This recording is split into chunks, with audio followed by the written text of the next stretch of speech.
केवल स्टो के सभी प्रेमीजनों को हमारी हार्दिक शुभकामना। प्रत्येक जातक के जन्म कुंडली में जो भी 9 ग्रह जहाँ जहाँ रहते हैं, वे ग्रह उनके कुछ ग्रहों के एक साथ एक ही घर में रहने तथा अपने दृष्टि योग से विशेष प्रकार के युगों का निर्माण करते रहते हैं, जिसका भरपूर प्रभाव जातक के जीवन पर पड़ता है। इन युगों की गणना श्री महर्षि भृगु ऋषि जी ने करके अपने महान ग्रंथ भृगु संहिता में जन कल्याण के लिए किया था। उसी के आधार पर हमने अभी तक अपने 9 वीडियो में 91 योगों का वर्णन किया था। उसी कड़ी में मेरा यह 10वां पाठ जून 2025 में 18 जून से 21 जून तक तथा जुलाई 2025 में 18 जुलाई से 22 जुलाई तक पार्ट बाय पार्ट हमने वीडियो बनाया था। इस अगस्त माह में भी 18, 19, 20 और 21 को मेरा इसी कड़ी में पार्ट 10 से पार्ट 13 तक वीडियो आएगा।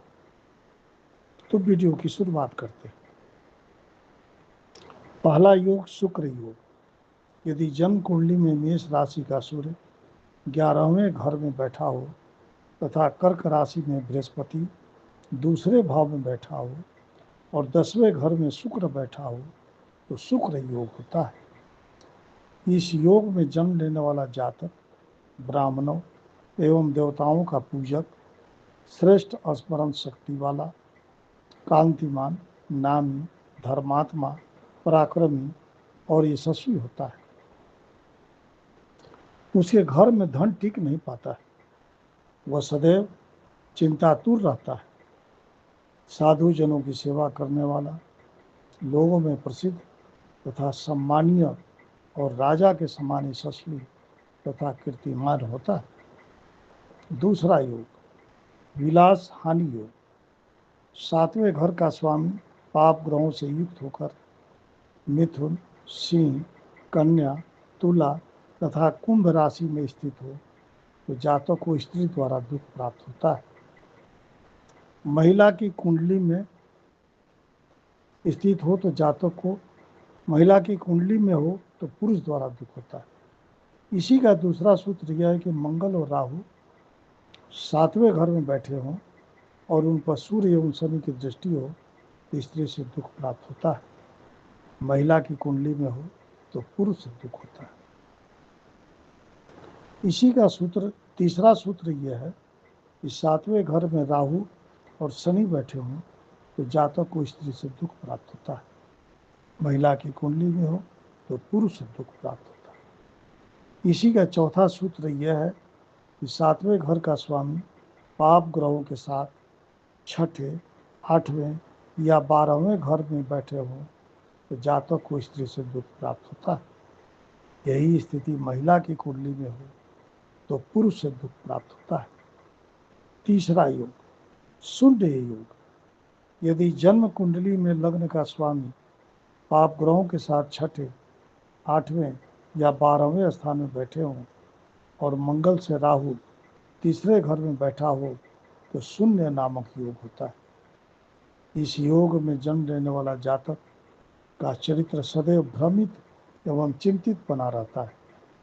रात्रि में उसका मानसिक दुख ज़्यादा बढ़ जाता है तथा 20 से 30 वर्ष की आयु के बीच उसे अनेक प्रकार के रोगों का शिकार भी बनना पड़ता है। चौथा योग स्त्री सहित कान योग। जिस जातक की कुंडली में जन्म लग्न से 12वें घर में तथा 6ठे घर में चंद्रमा और सूर्य बैठे हों तो ऐसा जातक अपनी पत्नी सहित काना होते हैं, यानी दोनों पति पत्नी काना हो। पांचवा योग अंगहीन योग। जिस जातक की जन्म कुंडली में सूर्य तथा शुक्र दोनों ही लग्न से 7वें, 9वें तथा 5वें स्थान में बैठे हों तो ऐसे जातक की पत्नी विकलांग होती है। महिला जातक की कुंडली में यही स्थिति हो तो पुरुष विकलांग मिलते हैं। पांचवा योग बंध्यापति योग। यदि जन्म लग्न में शनि बैठे हों तथा कर्क, वृश्चिक तथा मीन के नवास में प्राप्त शुक्र 7वें घर में हो तथा 5वें घर में कोई भी शुभ ग्रह न हो तो ऐसा जातक बंध्या स्त्री का पति हो। यही स्थिति महिला की कुंडली में हो तो ऐसी स्त्री को अपने पति से संतान नहीं होता। छठा योग दरिद्र योग। चारों केंद्र में शुभ ग्रह बैठे हों तथा धन के स्थान में पाप ग्रह बैठे हों तो ऐसा जातक सदैव दरिद्र बना रहता है। इसी योग का दूसरा सूत्र यह है कि जन्म लग्न का स्वामी 12वें घर में बैठा हो तथा 10वें घर में पाप ग्रह बैठा हो और चंद्रमा की दृष्टि उस पर हो तो ऐसा जातक भी दरिद्र होता है। इसी योग का तीसरा योग सूत्र यह है कि सूर्य के नवास में चंद्रमा तथा चंद्रमा के नवास में सूर्य तथा सूर्य और चंद्रमा दोनों एक ही राशि में बैठे हों तो ऐसा जातक निरंतर दरिद्र बना रहता है। सातवां योग स्त्री मरण योग। यदि जन्म कुंडली में शुक्र से चौथे अथवा 8वें स्थान पर पाप ग्रह स्थित हो तो जातक की पत्नी जल कर मरती है। इसी योग का दूसरा सूत्र यह है, यदि जातक की जन्म कुंडली में शुक्र पाप ग्रहों के बीच में बैठा हो तो जातक की पत्नी ऊपर से गिर कर मरती है। इसी योग का तीसरा सूत्र यह है, यदि शुक्र को कोई भी शुभ ग्रह न देखता हो तथा उसके साथ भी कोई शुभ ग्रह न हो तो ऐसे जातक की पत्नी की फांसी से मृत्यु होती है।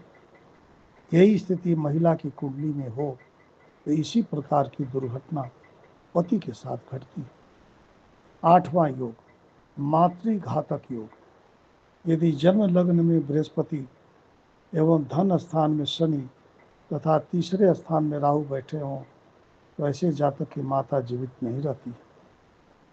इसी योग का दूसरा सूत्र यह है, यदि 8वें घर में बृहस्पति, 10वें घर में मंगल और सिंह राशि में शनि बैठे हों तो ऐसे जातक की भी माता जीवित नहीं रहती है। 9वां योग स्वेच्छा मृत्यु योग।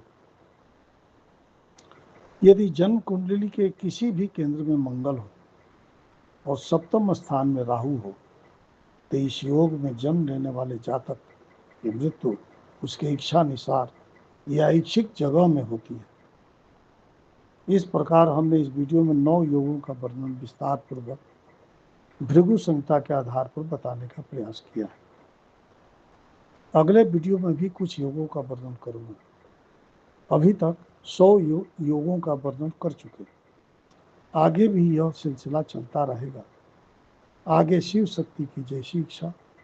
जय शिव शक्ति।